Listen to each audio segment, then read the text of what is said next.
नमः शिवाय, जय भोलेनाथ। आप सभी लोगों का मैं अपने चैनल में स्वागत करती हूँ।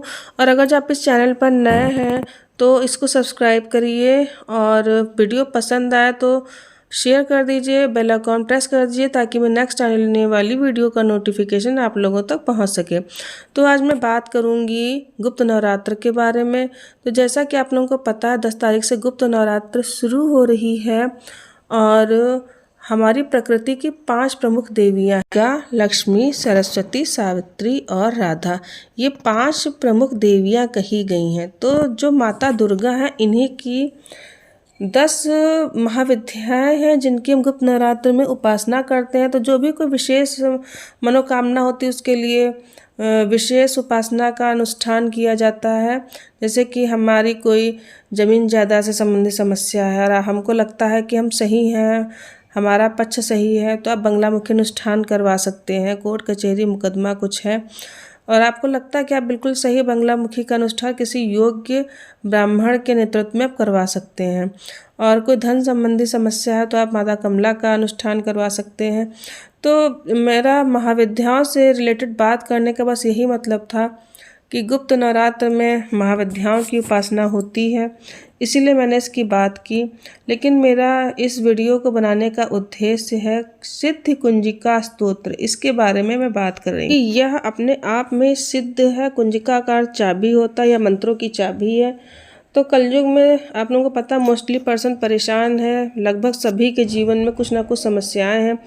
तो एक जो हमारी भगवती हैं, उनको याद करने वाला, भगवती को नाम जपने वाला साधक ही देवी की अनुकंपा से, उनकी कृपा से अपने जीवन में सफलता प्राप्त कर ही लेता है। तो सिद्ध कुंजिका स्तोत्र, जैसा कि अपने नाम से पता चलता है, अपनी प्रकृति को प्रकट करता है। ऐसा दिव्य संपदा जो सिद्ध हो, जिसका कभी नाश न हो सकता हो, जिसमें उत्तरोत्तर वृद्धि होती हो, ऐसी शक्ति के प्राप्ति के मार्ग में यह एक चाबी है। यह संपूर्ण मंत्रों की चाबी है, पूरी दुर्गा सप्तशती की यही चाबी है। इसी में सारा रहस्य छुपा हुआ है। कुंजिका स्तोत्र का अपने आप में बहुत ही अधिक महत्व है। शिव जी ने माता पार्वती से बताया था। तो इसको हर किसी का ज्ञान, हर किसी को इसका उपदेश नहीं देना चाहिए। जो भक्त ना हो उसके सामने नहीं बोलना चाहिए, गुप्त इसको रखना चाहिए।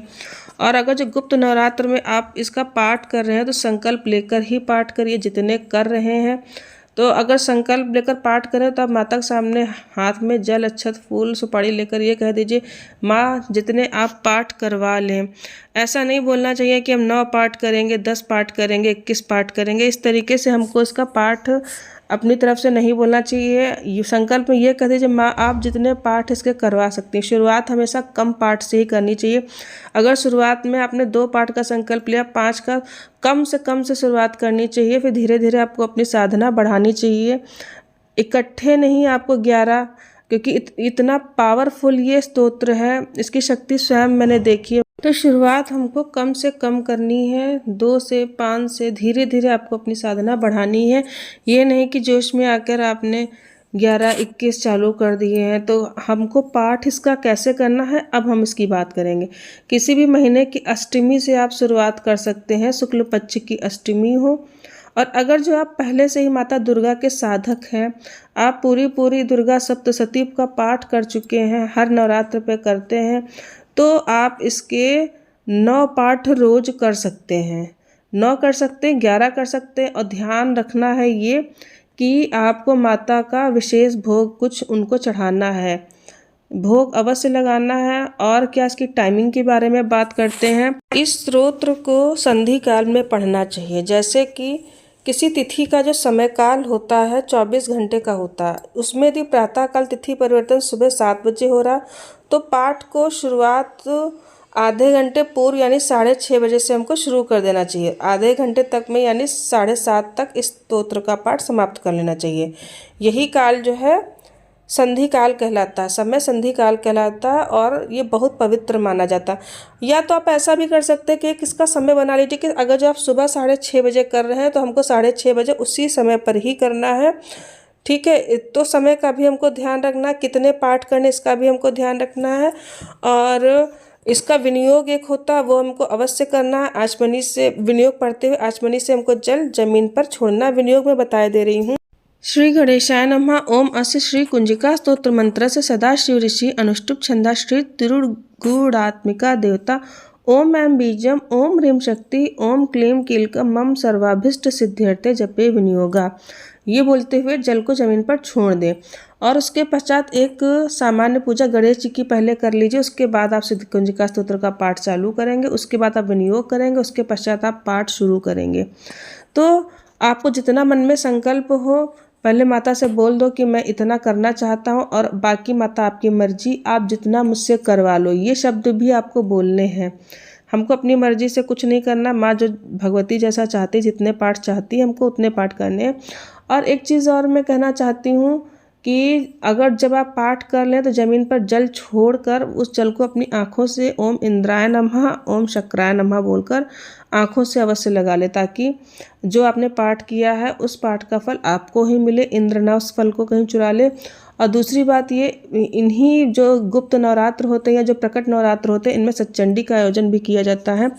दुर्गा सप्तशती के 100 पाठ किए जाते हैं। कोई विशेष मनोकामना जो आपने एड़ी चोटी का जोर लगा लिया, जो कि नहीं पूरी हो पा रही, इज्जत पर बात बन रही है, जान पर बात बन रही है, बहुत कोशिश कर ली, नहीं हो पा रहा है और होना बहुत ज़रूरी है उस कार्य का, तो इस कार्य के लिए सच्चंडी का आयोजन भी किया जाता है। चाहे गुप्त नवरात्र में कराइए, चाहे उसमें कराइए, प्रकट नवरात्र में करवाइए, जो कुंवार के चैत्र के होते हैं। तो इससे भी जो है कोई विशेष मनोकामना है तो पूरी होती है। तो मैं आगे अपनी वीडियो जो मैंने भी आषाढ़ महीने में, अभी जो आषाढ़ निकल चुका उस महीने मैंने सच्चंडी करवाई थी। मेरी कुछ थी कामना, तो वो माता भगवती ने ही करवाई है, समझ लीजिए, मैं क्या करवा पाऊँगी।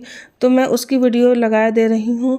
और मैंने तो खैर संपुट वाली सच्चंडी करवाई थी, संपुट के पाठ इसमें लगवाए थे, जो मेरी कामना से संबंधित मैंने संपुट लगवाया था। और सच्चंडी के पहले मैंने करीब 1 साल तक मैंने सिद्ध कुंजिका स्तोत्र का पाठ किया था। मैं 9 पाठ करती थी, मतलब पाठ करने के पहले संकल्प में 9 बोलती थी जितने करने होते थे, या 11 करती थी, या नहीं कभी मौका मिलता था तो 5 भी कर लेती थी। तो जो भी आपको करना है सच्ची भावना, सच्ची श्रद्धा से करिए, भावना शुद्ध रखिए। कोई भी गलत चीज़ माता से हमको नहीं मांगनी, कभी किसी का बुरा नहीं सोचना है। तो इन सब चीज़ों का हमको ध्यान रखना है। और मैं आगे वीडियो तो लगा दूंगी अपनी। और अगर जो आप इस चैनल पर नए हैं तो इसको अवश्य सब्सक्राइब करिए, लाइक करिए, शेयर करिए। नमः शिवाय, जय भोलेनाथ।